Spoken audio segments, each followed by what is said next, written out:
Hey there, this is JKASMR. Thanks again for joining me. This is episode 6, where we're reading Bram Stoker's Dracula. We're continuing off in the middle of chapter 3, and our hero is a bit stuck. He seems to be stuck in Dracula's castle. So let's take up where we left off and see what he does next. God knows that there is ground for my terrible fear in this accursed place. I looked out over the beautiful expanse, bathed in soft yellow moonlight, till it was almost as light as day. In the soft light the distant hills became melted, and the shadows in the valleys and gorges of velvety blackness. The mere beauty seemed to cheer me. There was peace and comfort in every breath I drew. As I leaned from the window, my eye was caught by something moving a story below me, and somewhat to my left, where I imagined, from the order of the rooms, that the windows of the Count's own room would look out. The window at which I stood was tall and deep, stone-mullioned, and though weather-worn, was still complete. But it was evidently many a day since the case had been there. I drew back behind the stonework and looked carefully out. What I saw was the Count's head coming out from the window. I did not see the face, but I knew the man by the neck and the movement of his back and arms. In any case, I could not mistake the hands which I had had many opportunities of studying. I was at first interested and somewhat amused, for it is wonderful how small a matter will interest and amuse a man when he is a prisoner. But my very feelings changed to repulsion and terror when I saw the whole man slowly emerge from the window and begin to crawl down the castle wall over the dreadful abyss, face down, with his cloak spreading out behind him like great wings. At first I could not believe my eyes. I thought it was some trick of the moonlight, some weird effect of shadow, but I kept looking, and it could be no delusion. I saw the fingers and toes grasp the corners of the stones, worn clear of the mortar by the stress of years, and by thus using every projection and inequality, move downwards with considerable speed, just as a lizard moves along a wall. What manner of man is this, or what manner of creature is it in the semblance of man? I feel the dread of this horrible place overpowering me. I am in fear, in awful fear, and there is no escape for me. I am encompassed about with terrors that I dare not think of. 15th of May. Once more I have seen the Count go out in his lizard fashion. He moved downwards in a sidelong way, some 100 feet down, and a good deal to his left. He vanished into some hole or window. When his head had disappeared, I leaned out to try and see more, but without avail. The distance was too great to allow a proper angle of sight. I knew he had left the castle now, and thought to use the opportunity to explore more than I had dared to as yet. I went back to the room, and taking a lamp tried all the doors. They were all locked, as I had expected, and the locks were comparatively new, but I went down the stone stairs to the hall where I had entered originally. I found I could pull back the bolts easily enough and unhook the great change. But the door was locked, and the key was gone. That key must be in the Count's room. I must watch should the door be unlocked, so that I may get it and escape. I went on to make a thorough examination of the various stairs and passages, and to try the doors that opened from them. 1 or 2 small rooms near the hall were open, but there was nothing to see in them except old furniture, dusty with age and moth-eaten. At last, however, I found one door at the top of the stairway which, though it seemed locked, gave a little under pressure. I tried it harder and found that it was not really locked, but that the resistance came from the fact that the hinges had fallen somewhat, and the heavy door rested on the floor. Here was an opportunity which I might not have again, so I exerted myself, and with many efforts forced it back so that I could enter.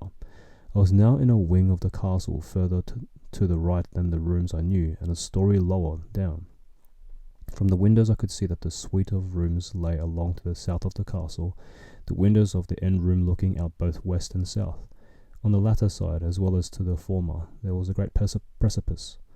The castle was built on the corner of a great rock, so that on 3 sides it was quite impregnable, and great windows were placed here where sling or bow or culverin could not reach, and consequently light and comfort, impossible to a position which had to be guarded, were secured.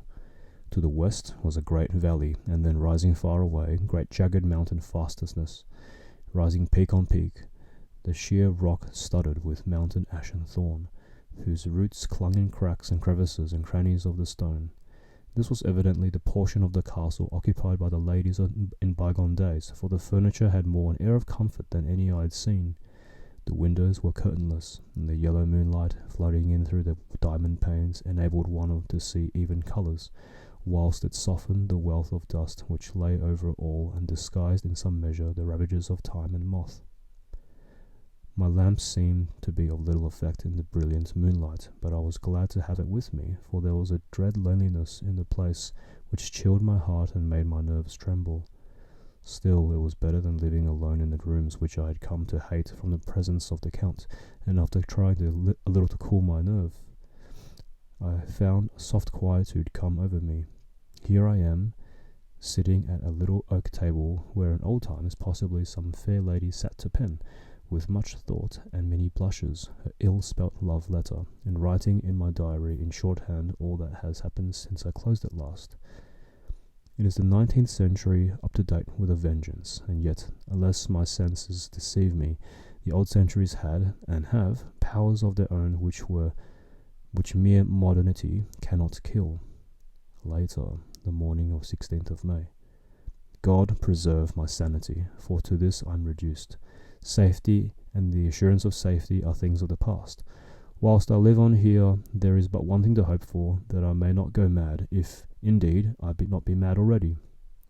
If I be sane, then surely it is maddening to think that of all the foul things that lurk in this hateful place, the Count is the least dreadful to me, that to him alone I can look for safety, even though this be only whilst I can serve his purpose. Great God, merciful God, let me be calm, for out of that way lies madness indeed. I begin to get new lights on certain things which have puzzled me.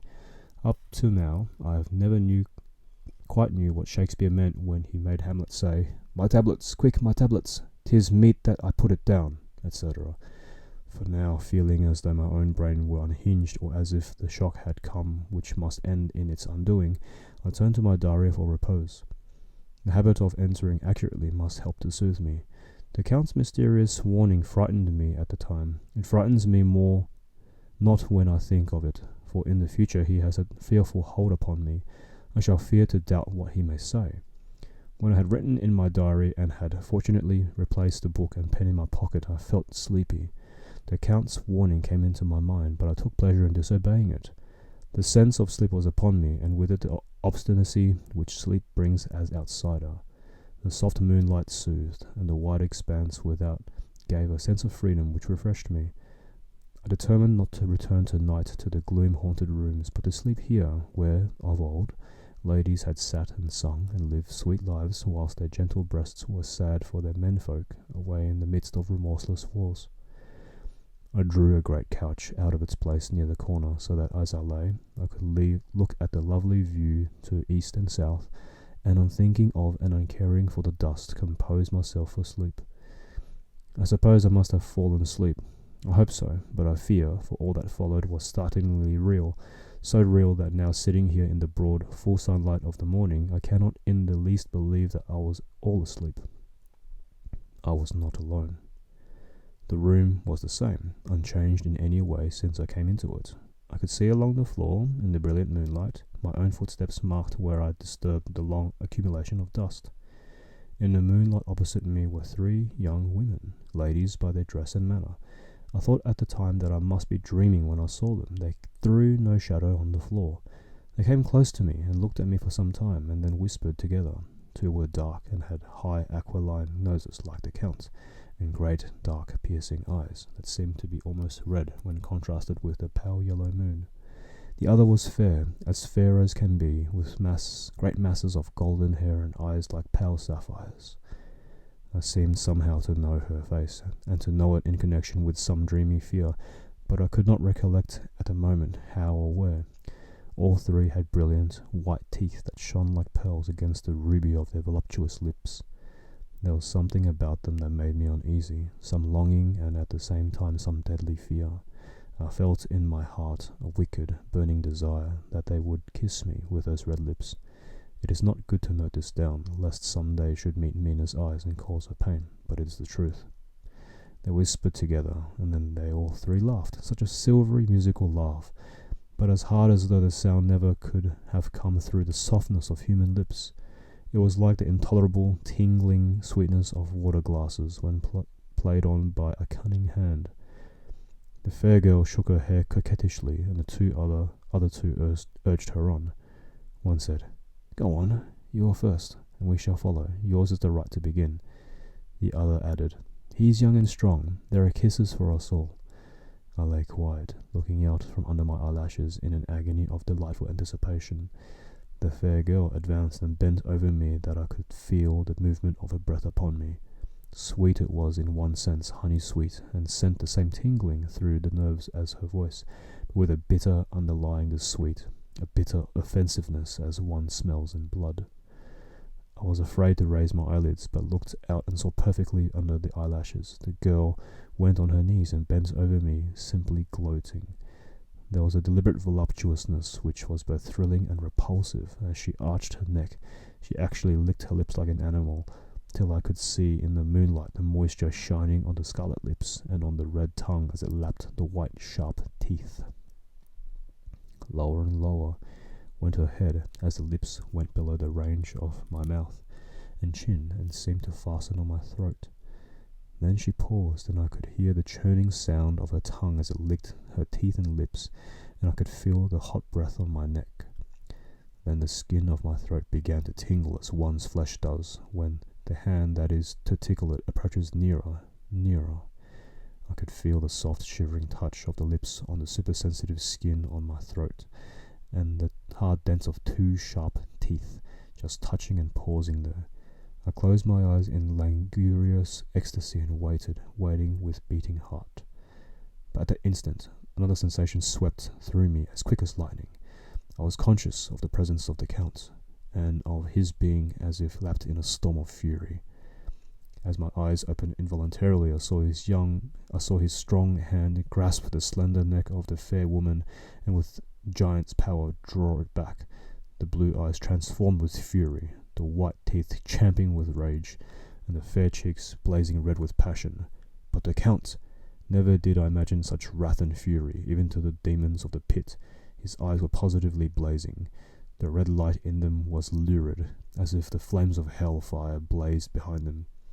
His face was deathly pale, and the lines of it were hard like drawn wires. The thick eyebrows that met over the nose now seemed like a heaving bar of white-hot metal. With a fierce sweep of his arm, he held the woman from him, and motioned to the others, as though he were beating them back. It was the same imperious gesture that I had seen used to the wolves. In a voice which, though low and almost in a whisper, seemed to cut through the air and then ring in the room, he said, "How dare you touch him, any of you? How dare you cast eyes on him when I had forbidden it? Back, I'll tell you all. This man belongs to me. Beware how you meddle with him, or you'll have to deal with me." The fair girl, with a laugh of ribald coquetry, turned to answer him. "You yourself never loved. You never love." On this the other women joined. Such a mirthless, hard, soulless laughter rang through the room that it had almost made me faint to hear. It seemed like the pleasure of fiends. Then the Count turned, after looking at my face attentively, and said in a soft whisper, "Yes, I too can love. You yourselves can tell it from the past. Is it not so? Well, now I promise you that when I am done with him, you shall kiss him at your will. Now go, go! I must awaken him, for there is work to be done." "Are we to have nothing tonight?" said one of them, with a low laugh, as she pointed to the bag which he had thrown upon the floor, and which moved as though there was something living within it. For answer he nodded his head. One of the women jumped forward and opened it. If my ears did not deceive me, there was a gasp and a low wail, as of a half-smothered child. The women closed round, whilst I was aghast with horror, but as I looked they disappeared, and with them the dreadful bag. There was no door near them, and they could not have passed me without my noticing. They seemed simply to fade into the rays of the moonlight and pass out through the window, for I could see outside the dim, shadowy forms for a moment before they entirely faded away. Then the horror overcame me, and I sank down, unconscious. And that's the end of Chapter 3 of Bram Stoker's Dracula. So we have 3 new characters who have appeared. 3, well, let's just call it 3 female vampires. So, what do you think so far? At any rate, I hope you've enjoyed my reading, and yeah, thanks for joining again on JKASMR. Hopefully I'll hear from you guys soon, and you'll hear from me pretty soon. Thank you then. Bye.